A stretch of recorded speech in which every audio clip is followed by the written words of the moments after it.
Part 2 की शुरुआत वहीं से होती है जहाँ पिछला एपिसोड खत्म हुआ था। केक उछलकर दोही के ऊपर गिरने ही वाला था, मगर तभी गुवॉन आकर दोही को साइड कर लेता है और दूसरे हाथ से केक को भी बचा लेता है। दोही तो बस गुवॉन को देखने ही लग जाती है और उसके हैंडसमनेस पे फिदा हो जाती है। वो ब्लश करने ही लग गई थी, इसीलिए वो अभी आती है कि अगर वॉशरूम का बहाना देकर चली जाती है। जिसके जाने के बाद गुवॉन तो केक को बड़े प्यार से देखता है, कहता है कि इसकी वजह से अभी मेरा केक खराब हो जाता। देन केक को लेकर वो खाने के लिए बैठ जाता है। वहीं इधर दोही तो कुछ और ही समझ बैठी थी कि इसने तो मेरे बर्थडे के लिए केक भी मंगाया है, शायद ये इतना भी रूड नहीं है, मेरे लिए बर्थडे केक का सरप्राइज लाया, वो भी इस तरह से। काफी यूनिक सोच है इसकी। ये कहकर वो तो गुवॉन की तारीफ भी करने लग जाती है और ब्लश करने भी लग गई थी। वहीं तरफ अपना गुवॉन तो बड़े चाव से केक का पहला बाइट खाने जा ही रहा था, लेकिन वो माफिया बॉस का गुंडा उसका फर्स्ट बाइट गिरा देता है और उसे धमकाने लग जाता है कि आखिर तू है कौन और तुझे किसने यहाँ भेजा है और तूने हमारे बॉस के साथ क्या किया। लेकिन गुवॉन अभी केक खाने के मूड में था, इसीलिए उसे थोड़ा रुकने के लिए कहता है, बताता है कि मैंने 1 महीने पहले इस रेस्टोरेंट को बुक किया था शांति से मेरा फेवरेट केक खाने के लिए, इसलिए मुझे अभी डिस्टर्ब मत कर, पहले मैं ये प्यारा सा केक चख लेता हूँ फिर तुम लोग को देखता हूँ। ये कहकर वो दूसरी बाइट खाने जाता है, मगर वो गुंडा उसे भी गिराकर केक को खराब कर देता है, जिससे गुवॉन को तो बहुत ही ज्यादा गुस्सा आता है। इसलिए उन्हें कहता है कि बहुत तरह के कचरे होते हैं, कुछ रिसाइक्लेबल होते हैं और दूसरे नॉन रिसाइक्लेबल, और तुम्हें देखकर नहीं लगता कि तुम्हें रिसाइकल किया जा सकता है क्योंकि तुम सब गंदी नाली के कचरे हो। जो सुन वो गुंडा अपने बंदों से गुवॉन को मारने के लिए कहता है। पहला गुंडा हथियार निकालकर उसे मारने जाता है, लेकिन गुवॉन उसे न्यूज़पेपर में बंद कर देता है। अचानक उस बंदे को गायब देखकर सब लोग तो शॉक्ड रह जाते हैं और जब गुवॉन के हाथ के न्यूज़पेपर में उस बंदे की फोटो देखते हैं तो ये लोग तो और ज्यादा डर जाते हैं, पूछते हैं कि आखिर तुम हो कौन। दूसरा बंदा अटैक करने जाता है तो गुवॉन उसे भी पेपर के अंदर खींच लेता है और उसकी भी पेपर में फोटो आ जाती है। लेकिन अभी दूसरे बंदे उसे मारने जाते हैं तो गुवॉन पेपर को फोल्ड करके एक एक के सर पे मारने लग जाता है, जिससे वो सभी एक एक करके गायब हो जाते हैं, जिससे उन गुंडों का बॉस तो काफी ज्यादा डर जाता है। आखिर में गुवॉन उन सभी को पेपर के अंदर खींच लेता है। वहीं दोही तो गुवॉन के बारे में सोचकर ब्लश कर रही होती है, इसीलिए वो जल्दी से अपना टचअप कर लेती है और बाहर आ जाती है। लेकिन गुवॉन तो अपने केक के बारे में सोचकर काफी ज्यादा गुस्सा था। दोही आकर उससे केक के बारे में पूछती है। गुवॉन बताता है कि पार्टी खत्म हो चुकी है, इसलिए तुम भी निकलो। दोही कहती पर तुमने मेरा बर्थडे केक कैसे खा लिया। गुवॉन कहता है किसने कहा तुम्हारा बर्थडे केक था, और वैसे तुम्हारी बर्थडे की मुझे क्यों पड़ी होगी, इसलिए चुपचाप यहाँ से निकल जाओ, तुमने मेरा काफी प्रीशियस टाइम वेस्ट कर दिया। जो सुन दोही को तो बहुत ही ज्यादा गुस्सा आता है और विश करके जाती है कि दोबारा हमारी मुलाकात कभी ना हो। तो गुवॉन कचरा साफ करने के लिए उस न्यूज़पेपर को वॉशरूम में फेंक आता है, जिससे वो सारे गुंडे बाहर आ जाते हैं। इधर दोही कंपनी वापस जा रही थी, लेकिन उसका मूड बहुत ही ज्यादा खराब था गुवॉन की वजह से। तो वो मिशन से उस आर्टिकल के पीछे कौन था इसके बारे में पूछती है। मिशन बताती है कि ये काम आपका नाम खराब करने के लिए मैडम जू की बेटी सुआन का है, जो कि मेरे ग्रुप के एक सब्सिडियरी कंपनी मेरे अपैरल कंपनी की प्रेसिडेंट है। जो सुन दोही कहती कि आखिर ये लोग मुझे शांति से रहने क्यों नहीं देते। तभी ट्रैफिक में एक बिल्डिंग के ऊपर दोही मेरे ग्रुप के बारे में एक न्यूज देखती है कि अभी मेरे ग्रुप के अंदर पावर स्ट्रगल चल रही है, यानी कि मैडम जू के बाद कौन कंपनी का चेयरपर्सन बनेगा। इसको लेकर कंपनी के ओनर्स के बीच फाइट शुरू हो चुकी है, जिससे फ्लैशबैक शुरू होता है मेरे ग्रुप के बारे में, जिसे एस्टेब्लिश किया था मैडम जू ने, जिनके 2 बच्चे हैं। बड़ा बेटा नोसुक, जिसे मैडम जू मेरा ग्रुप संभालने के काबिल नहीं मानती। दूसरी छोटी बेटी सुआन, जिसका हस्बैंड अब्रॉड में रहता है, क्योंकि सुआन को बचपन से पेरिस में रहने का बहुत मन था। तो सुआन के ट्विंस बच्चे हैं ऑस्टिन और जस्टिन, और नोसुक का एक बेटा है। वही मैडम जू का एक भाई भी है, जिनका बेटा जूसियोक भी इस पावर स्ट्रगल का कंटेंडर है, क्योंकि वो भी मैडम जू के दूसरी कंपनी संभालता है। और आखिर में मैडम जू को जिस पर सबसे ज्यादा भरोसा है वो है हमारी दोही, जिसे मैडम जू ने आज से 17 साल पहले अडॉप्ट किया था। तब से वो मैडम जू के लिए सबसे इम्पोर्टेंट है और उन्होंने अभी तक सिर्फ दोही को ही अपना सारा काम संभालने का परमिशन दिया है, जिस वजह से मैडम जू के बच्चों को वो पसंद नहीं है। मगर मैडम जू के रहते वो उसे कुछ भी कह भी नहीं पाते, मगर दोही को ये साफ पता है कि वो इन सब के लिए एक वायरस की तरह है, जिसे ये सभी उनके साथ देखना नहीं चाहते। मगर मैडम जू दोही के बिना कुछ भी काम नहीं करती। कमिंग बैक टू प्रेजेंट, दोही को एक अननोन नंबर से कॉल आता है, जिसका नाम था तेजुन, जो मेरे ग्रुप के फाइनेंशियल टीम का हेड था। वो दोही को बताता है कि मेरे पास कुछ ऐसी इन्फॉर्मेशन है जिससे आप मेरे ग्रुप के चेयरपर्सन बन सकती है, मगर मिस्टर तेजुन वो बात फोन पर नहीं बताएंगे बताते हैं। तो अगर उसे इस बारे में जानना है तो उसे बाद में कांटेक्ट करने के लिए कहता है। दोही इससे पहले उससे कुछ पूछती वो कॉल काट देता है, मगर दोही को इस पावर स्ट्रगल में कोई इंटरेस्ट नहीं था, इसीलिए वो मिशन से कहती कि अब ये लोग मुझे भी इस पावर स्ट्रगल का हिस्सा बनाने के पीछे पड़े हुए हैं। तभी उसे मैडम जू का मैसेज आता है, जिसमें उन्होंने लिखा था कि लगता है मेरा टाइम आ गया है, फिर मिलेंगे हेवन में। जो देखकर दोही काफी घबरा जाती है, इसलिए वो जल्दी से हॉस्पिटल पहुंच जाती है, जहाँ वो मैडम जू को देखकर बहुत ज्यादा रोने लग जाती है, क्योंकि उसे लग रहा था कि मैडम जू अब नहीं रही। लेकिन वो तो अपनी आंखें खोलकर कहती है कि अब चिल्लाना बंद करो, मैं बस सो रही थी। जो सुनकर दोही को चैन पड़ता है, लेकिन वो उनके इस मजाक से गुस्सा होकर जाने लगती है। मैडम जू उसे वापस बुलाती है, दोही तो उन पर गुस्सा करने लग जाती है। जो सुन मैडम जू कहती है कि क्या तुम्हें लगता है कि मैं कभी नहीं मरूंगी, जिस पर दोही कहती कि गॉड झूठे लोगों को हेवन में नहीं आने देते। मैडम जू कहती कि इसीलिए तो मैं अच्छे काम करती हूँ, याद से हर हफ्ते काफी सारे पैसे डोनेट करती हूँ, जरूरतमंदों की हेल्प करती हूँ, इसलिए मेरे अच्छे काम देखकर भगवान मुझे एंट्री दे ही देंगे। तो दोही उन्हें मजाक बंद करने के लिए कहती है। मैडम जू कहती कि एक सरप्राइज है तुम्हारे लिए, जो कि उसका बर्थडे केक होता है। दोही कहती है आपको पता है ना कि मैं बर्थडे नहीं मनाती। इस पर वो कहती कि इसीलिए तो मैं ये केक केक लाई हूँ ताकि तुम्हारे साथ इन अच्छे पलों को मैं याद रखूं, क्योंकि मेरी मरने की तो उम्र हो ही चुकी है। वैसे मेरे मरने के बारे में सुनकर तुम्हें कैसा फील हुआ? तुमने हमारी सारी मेमोरीज को याद किया? दोही कहती हाँ, किसी हॉरर मूवी से कम नहीं था। इस पर मैडम जो कहती कि इसीलिए तो मैं कहती हूँ कि मेरी बात मानो। आखिर कब तक तुम ऐसी रिबेलियस बनकर रहोगी? तुम बचपन से ऐसे ही हो। घर से भागकर कॉलेज चली गई। दोही कहती क्योंकि आप पहले ही दिन इतनी लंबी कार लेकर मुझे पिक करने के लिए पहुंच गई थी। जिस पर वो कहती कि क्योंकि मैं नहीं चाहती थी कि दूसरे बच्चे तुम्हें किसी ऑर्फन चाइल्ड की तरह ट्रीट करे। जिस पर दोही कहती कि फिर आपने मेरे कॉलेज के बॉयफ्रेंड को पैसे देकर ब्रेकअप करने के लिए क्यों कहा? मैडम जो कहती कि क्योंकि मुझे उसकी वाइब पसंद नहीं थी और वो तुम्हारे लिए सूटेबल तो बिल्कुल भी नहीं था। देन दोही से ब्लाइंड डेट के बारे में पूछती है, जिस पर वो बताती है कि बहुत ही खराब गया। मैडम जो कहती कि लुक्स पर ध्यान मत दो, वो लड़का अच्छा है भले ही वो कैसा ही दिखता हो। दोही कहती कि सिर्फ शक्ल ही तो उसकी अच्छी है, बाकी वो बहुत ही बदतमीज और रूड किस्म का लड़का है। मैडम जो कहती कि क्या वो तुम्हें हैंडसम लगा? फिर वो उसका फोटो निकाल कर उससे पूछती कि क्या ये रियल लाइफ में अच्छा दिखता है? दोही फोटो देकर पूछती कि आखिर ये है कौन? मैं तो गुवोन नाम के लड़के से मिली थी, ये कहकर उसका कार्ड दिखाती है। तो ये लोग मिशन को बुलाते हैं, जो पता करके बताती है कि उस मैच मेकिंग कंपनी से एक गलती हो गई थी। उन्होंने उसी रेस्टोरेंट के दूसरे ब्रांच का एड्रेस दे दिया था, इसीलिए जिस लड़के से आप मिली वो कोई दूसरा ही था। दोही को भी रियलाइज होता है कि इसीलिए वो इतना ज्यादा चिढ़ रहा था। इधर हम गुवोन को देखते हैं, जो उसके इंस्टीट्यूशन के एक ऑडिटोरियम में आता है, जहाँ गायोंग नाम की लड़की एक ट्रेडिशनल डांस प्रैक्टिस कर रही थी। वही सीट पर उसका असिस्टेंट बैठा हुआ था, जिसका नाम था पार्क, और ये वही 200 साल पहले जोसन एरा का वो भूखा आदमी था, जिससे गुवोन ने कॉन्ट्रैक्ट साइन कराया था 10 साल का। इस कॉन्ट्रैक्ट को गुवोन ने काफी ज्यादा एक्सटेंड कर दिया है, इसीलिए वो अभी भी जिंदा है। इधर मैडम जो मिशन से कहकर गुवोन को कॉल लगवाती है, और इनके मिसअंडरस्टैंडिंग की वजह से दोही ने जो उसका टाइम वेस्ट किया उसका कॉम्पेंसेट करने की बात करते हैं, लेकिन गुवोन तो रूडली मना कर देता है। जोसन दोही कहती है कि देख लिया ना, ये कितना ज्यादा रूड था। पर मैडम जो कहती है कि जो हुआ जाने दो इसे, लेकिन तुम जल्दी से अपना पार्टनर ढूंढो और शादी कर लो, क्योंकि मैं मरने से पहले तुम्हारी शादी देखना चाहती हूँ, जिसकी तैयारी मैंने कर रखी है। ये कहकर वो अंगूठी का बॉक्स निकालती है, जिसमें 2 अंगूठी थी। दोनों को ही वो दोही की उंगली में पहना देती है और कहती कि अपना सुटेबल पार्टनर मिलते ही बिना देर के ये अंगूठी पहना देना, तब तक इसे पहने रखना। देन उसका बर्थडे केक निकाल कर कहती है कि 20 साल से ज्यादा हो चुके हैं तुम्हारे पेरेंट्स के डेथ को, उसे भूल कर अपना बर्थडे सेलिब्रेट करो। जिससे हमें समझ आता है कि उसके बर्थडे के दिन ही उसके मॉम एंड डैड की डेथ हुई थी, इसीलिए दोही अपना बर्थडे नहीं मनाती। लेकिन मैडम जो के लिए दोही हैप्पीली बर्थडे मनाती है और उनके अच्छे हेल्थ की विश करती है। मैडम जो फिर से उसके लिए लड़का ढूंढने के लिए लग जाती है, जो देखकर दोही वहाँ से काम का बहाना देकर भाग जाती है। इधर दोही की कॉल आने की वजह से गुवोन को अपने केक की याद आ जाती है, इसीलिए वो चिढ़कर जाने लग जाता है। तभी पार्क आकर उससे पूछने लग जाता है कि आप इतने चिढ़े हुए क्यों लग रहे हैं? गुवोन कहता है कि क्योंकि मुझे अपना फेवरेट केक खाने को नहीं मिला इसीलिए। पार्क पूछता है कि फिर आप इतने टाइम कहाँ बिजी थे? गुवोन कहता है कि एक ब्लाइंड डेट। उसने ये कहा था कि स्टेज में डांस कर रही गायोंग चिल्लाकर कहती कि डेट? आखिर तुम किसे डेट कर रहे हो? क्या वो लड़की मुझसे ज्यादा खूबसूरत है? कहीं तुमने उसके साथ नाइट स्पेंड तो नहीं किया? गुवोन तो उसकी बातें सुनकर शॉक्ड रह जाता है, कहता है कि इसे इतनी दूर से कैसे सुना दिया? गुवोन तो काम का बहाना देकर पार्क को लेकर यहाँ से भाग जाता है। इधर मिस्टर तेजिन जो दोही को इन्फॉर्मेशन देने वाला था, उसे एक आदमी मार देता है। इधर गुवोन अपने पावर से अपना सारा ऑफिशियल काम कर रहा था, तभी यहाँ पे गायोंग चिल्लाते हुए पहुंच जाती है कि आखिर वो लड़की है कौन जिसके साथ तुम डेट पर गए थे? पार्क आकर उसे समझाता है कि ऐसी कोई बात नहीं थी, बस थोड़ी सी मिसअंडरस्टैंडिंग थी। तो हमें पता चलता है कि पार्क और गायोंग दोनों ही पिछले जन्म से गुवोन के साथ हैं और गायोंग को गुवोन पे क्रश भी होता है, लेकिन गुवोन को वो दोनों ज्यादातर इरिटेट ही करते थे, इसीलिए वो उन्हें कहता है कि तुम दोनों को मैंने बेकार ही जिंदा रखा है। पार्क कहता है हाँ पता है, आप अकेले नहीं रहना चाहते इसीलिए तो आपने हम दोनों को जिंदा रखा है। पर गुवोन थोड़ा अकड़ दिखाते हुए कहता है कि मैं एक इमॉर्टल डेमन हूँ, मैं इतने सालों से अकेला रहा हूँ, मुझे क्यों तुम दोनों की जरूरत पड़ेगी? तुम्हें क्या पता इमॉर्टल होने का अलग ही मजा है, जिसे तुम इंसान कभी नहीं समझ सकते। ये कहकर वो उन्हें काम पे लगने के लिए कहता है। दूसरी ओर हम दोही को देखते हैं, जो एक बीच पर आती है जहाँ वो अपने मॉम डैड के साथ आया करती थी। तो यहाँ पर वो अपने मॉम एंड डैड को याद करती है और यहाँ पर उनके साथ बिताए हुए पलों को याद कर रही होती है। रात हो जाती है, हम गुवोन को देखते हैं क्लॉक टावर के ऊपर, जिसे आज कुछ अजीब लग रहा था। दूसरी ओर हम दोही को देखते हैं, जो रात के 12 बजे तक बीच पर ही होती है। 12 बजने के बाद वो कहती है कि आखिरकार मेरा श्रापित बर्थडे खत्म हुआ। तभी एक कैब का ड्राइवर आता है और कहता है कि आपकी गाड़ी आ चुकी है। इसमें दोही बैठ जाती है। थोड़ी दूर जाने के बाद उसके फोन पे नोटिफिकेशन को चेक करती है, इसमें वो देखती है कि उसने जो कैब बुक किया था उसकी लोकेशन अभी भी 17 मिनट दूर दिखा रही है। अभी वो ड्राइवर को देखती है जिसके गले पर खून के निशान थे, तो उससे पूछते हैं कि आखिर तुम हो कौन? तो हम देखते हैं कि ये वही किलर था जिसने मिस्टर तेजिन को मारा था।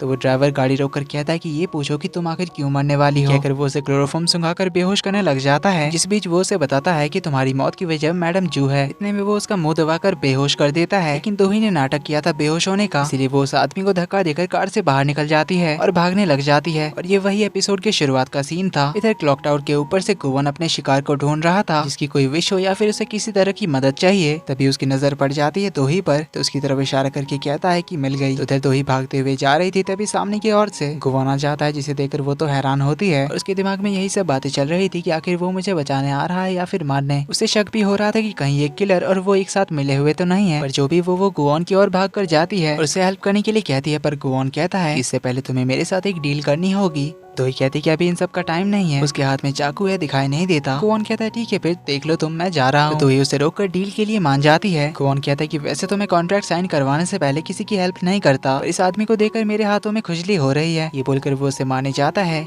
मौका देकर दोही यहाँ से कार के पास भाग जाती है। वो कार स्टार्ट करने जा रही थी कि तभी गुवान उस किलर को कार के ऊपर फेंक देता है, जिससे दोही तो काफी घबरा जाती है। तभी गुवान उसकी ओर आ रहा था और उसकी आंखें लाल हो चुकी थी। जो देख दोही तो घबराकर कार से निकल जाती है और ब्रिज के उस पार छुप जाती है। तो गुवान उसके पास आता है और उसकी ओर हाथ बढ़ाकर कहता है कि तुम्हें हमारी डील तो याद है ना। दोही जैसे उसका हाथ होल्ड करती है, गुवान के हाथ में जो होली क्रॉस का निशान था वो ग्लो करने लग जाता है। दोनों एक दूसरे को देख ही रहे होते हैं कि इतने में वो किलर कार को बहुत ही तेजी से भगाकर उनकी ओर आने लगता है, जिसे देख दोही तो डर जाती है। पर गुवान एक चुटकी मारता है उसे देखकर, लेकिन उसकी पावर काम नहीं करती। दोही का हाथ तो डर के मारे छूट जाता है और वो नीचे गिरने लग जाती है। तो गुवान उसके साथ ही कूद जाता है, लेकिन पानी के अंदर गुवान बेहोश हो जाता है। वो तो नीचे डूबते हुए जा रहा था। दोही तो ऊपर उठने लग जाती है, पर गुवान को डूबता हुआ देखकर वो उसे बचाने के लिए नीचे आती है, पर वो उसे ऊपर नहीं खींच पा रही थी। लेकिन जैसे ही वो उसका हाथ होल्ड करती है उसे खींचकर ऊपर उठाने के लिए, तभी गुवान के हाथ का होली क्रॉस दोही के हाथ में ट्रांसफर हो जाता है। इसके बाद वो भी बेहोश हो जाती है। सीन कट होता है। जैसे ही दोही को होश आता है तो वो समंदर के किनारे पे थी।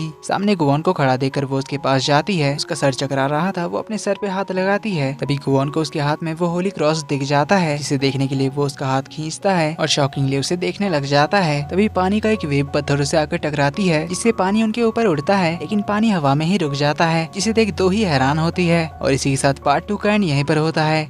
ड्रामा आगे काफी इंटरेस्टिंग होने वाला है। जल्दी ही मिलते हैं अगले पार्ट में। वीडियो पसंद आई तो वीडियो को लाइक कर देना। चैनल पर पहली बार आए तो do subscribe and hit the bell icon. जल्दी ही मिलते हैं अगले पार्ट में। तब तक के लिए take care and bye bye.